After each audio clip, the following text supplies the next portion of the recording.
Right, so it's time to work on the water. And I'm going to show you a technique in which we take things way too far and then bring them back again.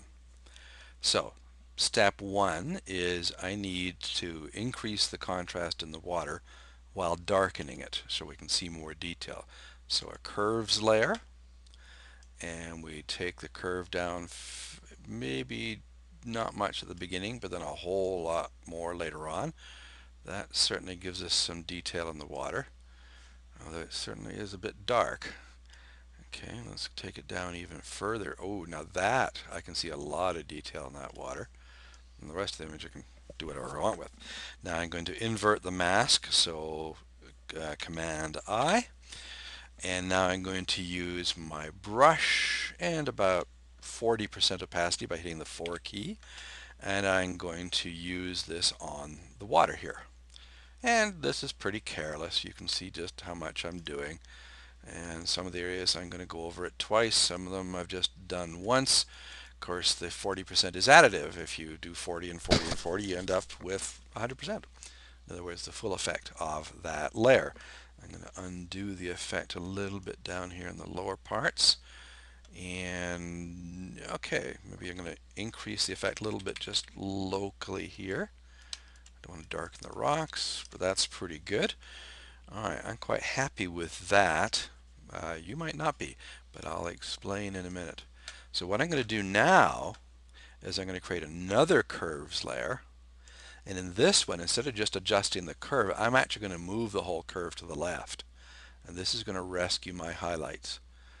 And I'm moving over to the left until I get nice bright highlights pretty much everywhere. Now, some of the areas I've taken over to pure white. Partly I know that because I can see it, but also I'm going to show you how you can check on what's been driven to pure white. So what I do is I go down to my adjustment layer panel, click on threshold layer. And now I have an image in which anything under 128 brightness on a 256 scale is pure black. Anything above that is pure white. In other words, I have a two-tone image. And I'm going to go up now to the controls for that adjustment, and I'm going to change that threshold from 128 to about 251. Why 251? Because printers have difficulty controlling very light colored tones and often dump them into pure white. So anything from 250 on down runs the risk of ending up being pure white. And it varies from printer to printer, and you can do your own research. So I find that 251 works quite well for me. So now I have a mask that shows me those areas are going to be pure white, and they are quite obviously way too big. So I'm going to have to do something about that. So what I'm going to do here is I am going to turn off my threshold. I'm going to invert the mask for this brightness adjustment. I'm going to go back and paint this layer into things. I could copy the mask from the previous layer because basically they're doing the same things, but frankly this is just faster.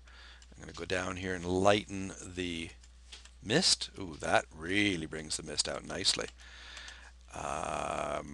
Looking pretty good up here. A few areas where it's too bright. I can exit and just come down a little bit.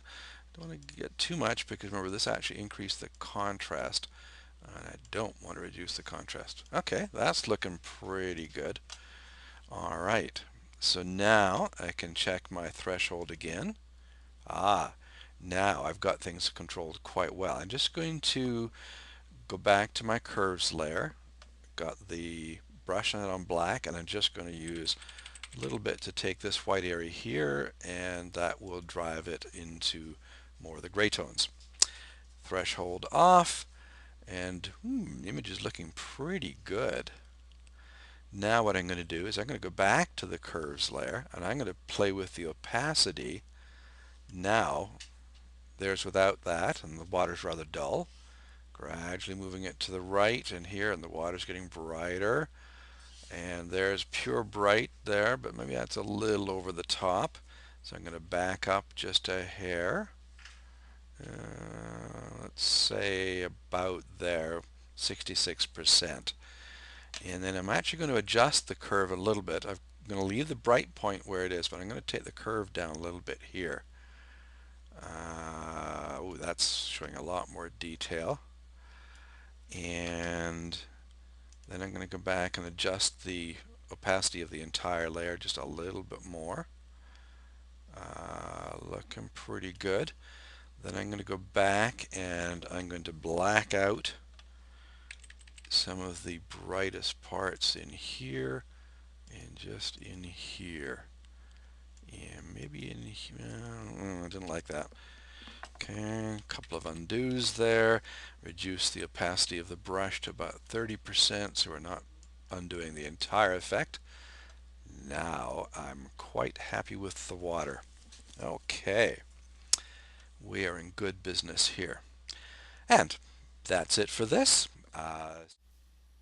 Stay tuned for the next video in which we will work on Athabasca Edit 4. Take care and see you soon. Be with you in the next video.